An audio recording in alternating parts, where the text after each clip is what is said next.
Parfois, face à un miroir, on ne se reconnaît pas, car l'image que l'on a de soi ne reflète pas toute la réalité. Pareil pour l'image que nous avons des autres. On dit de certains qu'il vaut mieux les avoir en photo plutôt qu'à table, on dit d'autres qu'on ne peut pas les voir en peinture. Et il y a ceux qui ne peuvent pas se regarder en face, incapables d'affronter leur reflet dans la glace. Étienne, lui, n'a jamais eu de problème avec son image, mais un jour, on la lui a dérobée. Même si c'était bien lui, il ne se reconnaissait plus. Vous écoutez Transfert épisode 205, un témoignage recueilli par Capucine Rouault.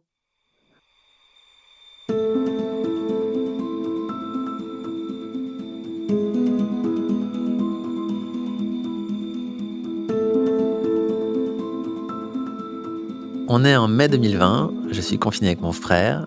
On a la chance d'être hébergé par un autre frère qui a une maison secondaire et qui nous propose d'aller là-bas parce que nous vivons chacun dans un petit studio parisien. Le confinement se passe super bien, on est très motivés, on fait du sport, on travaille, on a des projets en commun parce qu'il est musicien. Moi, je suis comédien, metteur en scène et du coup, on a plein de choses à faire à ce moment-là. Tout se passe très bien, de moins en moins sur nos téléphones. Et un jour, en fin de matinée, je reçois un message, une certaine Léa que je connais pas, qui me dit « Bonjour Paul ». Donc déjà, c'est bizarre, je m'appelle pas Paul. Non, excuse-moi, j'ai encore du mal à réaliser.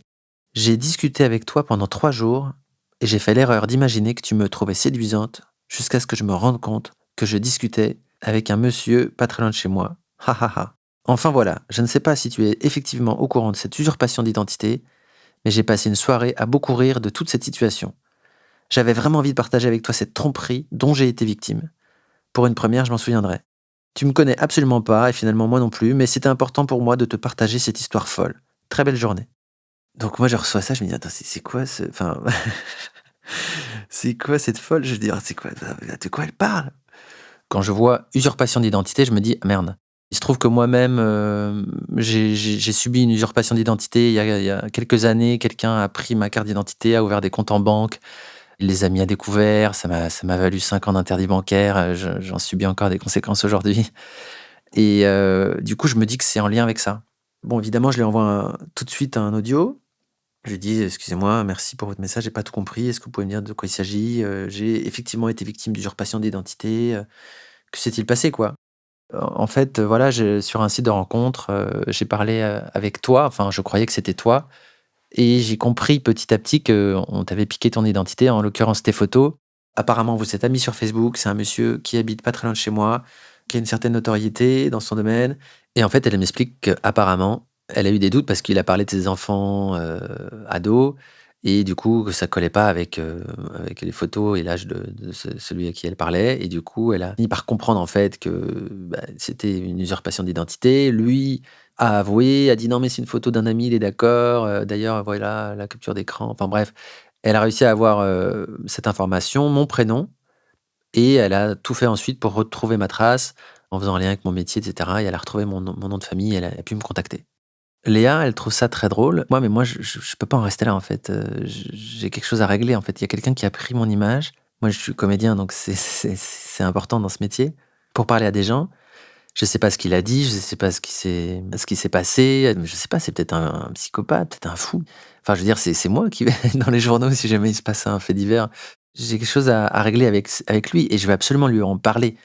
Et donc c'est là que je décide de le contacter sur Facebook. Donc j'ai son nom, j'ai même son numéro parce qu'il s'était échangé le numéro pour parler sur WhatsApp.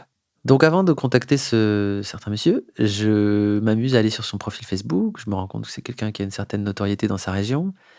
Je vois des photos avec bah voilà, sa vie, son travail, sa famille, sa femme, ses enfants. J'écris un petit message quand même assez courtois. Je dis: «Bonjour monsieur, vous avez utilisé mes photos pour, séduire des jeunes filles sur internet. J'aimerais en parler avec vous. Voici mon contact». Et sans surprise, il me bloque. Je m'attendais un petit peu à ça et par chance, comme, Léa avait fait un travail d'enquête incroyable, j'avais aussi son numéro de téléphone. On plaisante un peu avec Léa sur Facebook de maintenant que j'ai son contact, qu'est-ce que je vais lui dire?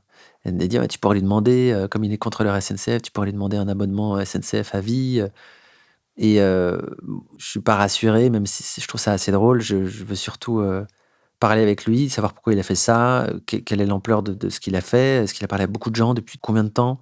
Et puis je pense qu'elle a été vraiment victime, voilà, d'une tromperie, d'une usurpation et je crois qu'aussi, je me dois un peu maintenant, de peut-être, défendre, enfin, l'image, la mienne et aussi celle de Léa de cet inconnu, quoi. Moi, je me dis: «Bon, clairement, il a besoin d'aventure, de vivre des trucs un peu excitants, je sais pas, de s'inventer une vie».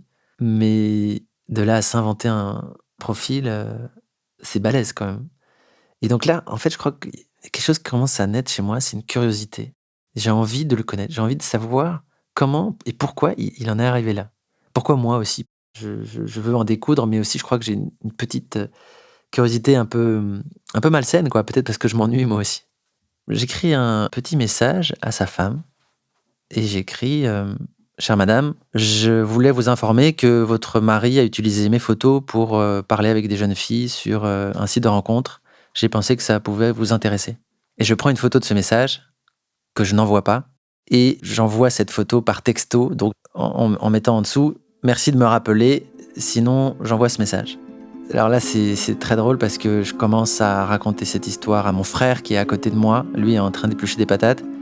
Il commence à halluciner de cette histoire et il trouve que je vais trop loin.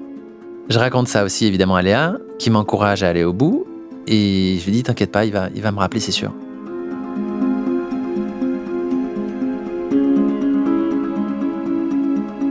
Il me rappelle, donc déjà c'est très étrange parce que c'est quelqu'un qui t'a piqué l'identité, qui te parle: «Allô?» Je dis: «Monsieur, merci de me rappeler, j'aimerais savoir pourquoi vous avez fait ça». «Ah mais ne cliquez pas, n'envoyez pas à ma femme, vraiment, j'ai tout effacé, c'est fini, on n'en parle plus». Je dis: «OK, d'accord, mais vous m'avez piqué mon identité, en fait. Enfin, je veux dire, c'est pas rien, c'est ce que c'est l'usurpation d'identité, c'est très grave. Moi, ça m'est déjà arrivé, c'est la deuxième fois que ça m'arrive, je c'est pas possible, en fait, vous vous rendez compte?» «Mais quoi? Non, mais c'est bon, j'ai parlé qu'à quelques personnes, j'ai effacé le compte, on n'en parle plus». Je dis: «Non, non, non». Enfin, comment ça, quelques personnes? Vous avez parlé à combien de personnes, en fait? Bah, 5, je dis: «5 personnes». Bah oui, c'est pas beaucoup, puis c'est fini, puis c'est rien passé. Je dis: «Oui, mais 5 personnes, si, c'est beaucoup». Enfin, en fait, j'essaie de lui faire prendre conscience de ce qu'il a fait et il n'admet pas que c'est grave. Il se rend pas compte que je suis la victime, quoi, qu'il a pris mon image, donc il s'excuse à peine, en fait. Et moi, ça m'énerve. Je me dis: «C'est pas possible, on peut pas en rester là». Et j'ai dit: «Mais pourquoi vous avez fait ça?» Et là, un blanc et il me dit, «Je voulais savoir ce que ça faisait d'avoir un profil plutôt, attirant ou en tout cas, de standard de beauté», je sais pas quoi, enfin bref, c'était plutôt sympa de sa part de dire ça. Je m'attendais pas du tout à cette réponse et surtout du tac au tac avec pas mal d'honnêteté, en fait. Enfin, il est très honnête. Moi, du coup, j'ai presque de l'empathie pour lui. Donc ouais, à ce moment-là, effectivement, ça m'a un peu attendri, j'ai humanisé le bonhomme, mais je crois quand même que j'ai un ego à défendre et puis on est 2 dans l'histoire à avoir été victimes. Et assez vite, il veut en finir: «Non mais c'est bon, on n'en parle plus, voilà, j'ai supprimé, qu'est-ce que vous voulez de plus?» Et là, en fait, il aurait jamais dû me poser cette question parce que je me suis senti obligé de répondre. En plus, moi, j'avais l'air idiot, quoi. Je veux dire, bah, qu'est-ce que je peux demander de plus? C'est vrai, il s'est excusé. Du coup, je suis un peu, dépourvu de réponse. Je lui dis: «Ben, vous savez que j'aurais pu vous dénoncer?» «Ah bon, vous allez porter plainte?» Et donc en fait, il m'attaque en fait, de le menacer. «Vous me menacez?» «Mais non, mais je pourrais porter plainte. En fait, ce que vous faites, c'est pas bien en fait, ça pourrait aller au pénal, enfin, vous vous rendez compte?» Et je me rends compte qu'il ne se rend pas compte ou qu'il veut surtout pas en parler. Je me trouve bête à ce moment-là en fait, parce que j'essaye absolument d'obtenir une justice, de lui faire prendre conscience de quelque chose. Il s'en fiche et moi j'ai l'air bête. Et là, mon frère me regarde en épluchant les patates: «Qu'est-ce que tu vas faire?» Et là, je comprends que, il faut que je trouve une idée et je sais pas pourquoi je lui dis ça, je lui dis, «Eh ben, vous allez faire un virement de 150 € aux hôpitaux de Paris». Et là, il y a un gros blanc. «Aux hôpitaux de Paris?» «Ouais, vous allez faire un virement aux hôpitaux de Paris pour, les recherches sur le coronavirus, tout ça. J'ai vu votre profil avant que vous me bloquiez, vous vous affichiez clairement avec un panneau, "Je soutiens les blouses blanches". Bah là, vous pourrez dire que vous soutenez vraiment les blouses blanches». «Mais moi je peux pas, je suis contrôleur SNCF», Ça se finit comme ça, il se défend et puis il raccroche. Moi, je me sens un peu con en donnant cette issue. Maintenant que j'ai dit ça, il faut que j'aille au bout et mon frère se moque de moi. Moi, je suis piqué dans mon ego, et je me dis: «Mais 150 € c'est énorme». Enfin, moi, si quelqu'un me demandait 150 €, c'est je veux dire, en plein confinement, c'est pas rien, quoi. Lui, il a une famille, pourquoi j'ai dit 150 €? Là, je me dis: «Non, j'aurais dû dire 50».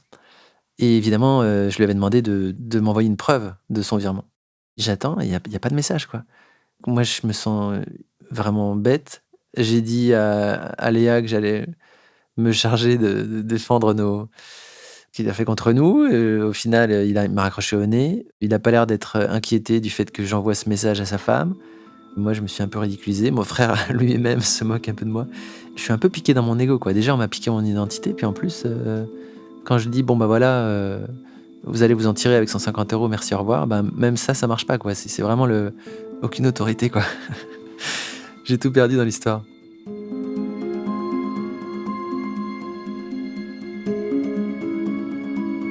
Je reçois une capture d'écran du don de 150 € de ce monsieur auprès des hôpitaux de Paris. Il y a marqué, avec son prénom: «Merci monsieur, grâce à vous, vous sauvez des vies, vous êtes notre héros». Tout d'un coup, je trouve ça drôle parce que moi qui étais la victime, je deviens celui qui fait du chantage et lui, devient le héros, quoi. Après l'envoi de la capture d'écran, je reçois un texto: «Pouvez-vous accuser réception et validation? J'aimerais une vidéo sur laquelle vous supprimez vos captures d'écran me concernant». Du coup, je me dis: «Bah, ouf, l'histoire finit bien. Il s'est exécuté, peut-être qu'il a compris». En tout cas, je lui réponds: «J'ai bien reçu, je vous en remercie. Symboliquement, je trouve ça beau. Excusez le chantage, mais les excuses n'auraient pas suffi.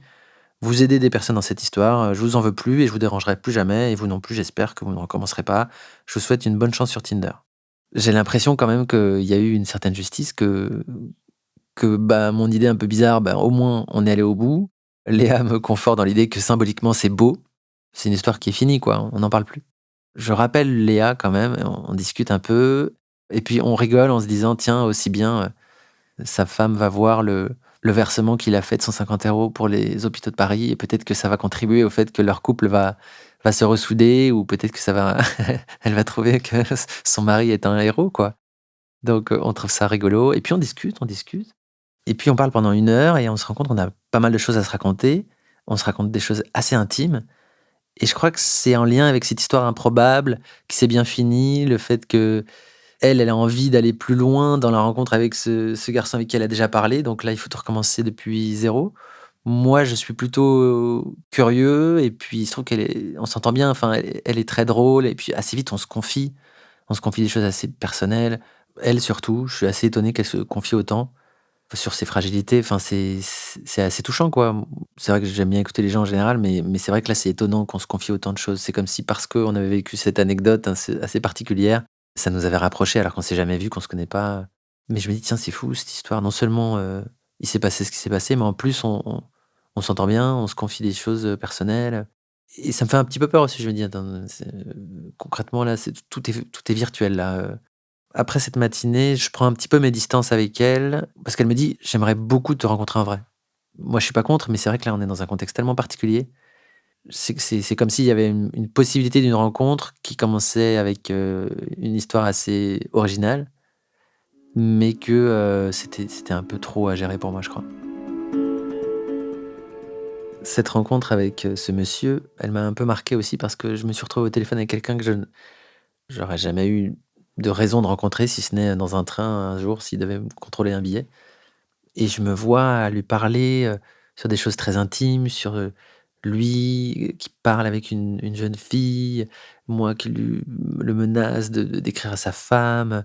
Il y a quelque chose tout d'un coup, nos vies sont complètement mêlées dans nos vies intimes. Moi, mon ego, qui est blessé, mon image, moi qui veux faire justice, lui demander de réparer le tort qu'il m'a fait. Je me dis: «C'est fou que nos 2 vies aient été mêlées comme ça alors qu'on s'est jamais rencontrés». On est à des centaines de kilomètres et tout d'un coup, on a cette conversation improbable au téléphone. Le confinement se finit, enfin. Avec mon frère, on rentre à Paris, chacun reprend sa vie, lui son petit studio, moi mon petit studio. Le déconfinement, c'est la liberté. Je monte enfin sur mon vélo, je fais tout à vélo à Paris. Et le premier trajet que je fais à vélo dans Paris, je brûle un feu rouge. Et là, je me fais arrêter instantanément par des policiers. Je me prends un savon en fait, et vraiment une leçon, de savoir-vivre. «Bon bah monsieur, ça fera 150 €». Je dis: «Quoi? 150 €? Mais c'est beaucoup!» Et quand il me donne le montant, je me dis: C'est fou, c'est vraiment, c'est exactement le même montant que j'ai demandé à ce monsieur». Donc je me dis quelque part c'est un signe, de l'extérieur pour me dire que peut-être faut pas faire justice soi-même, quoi.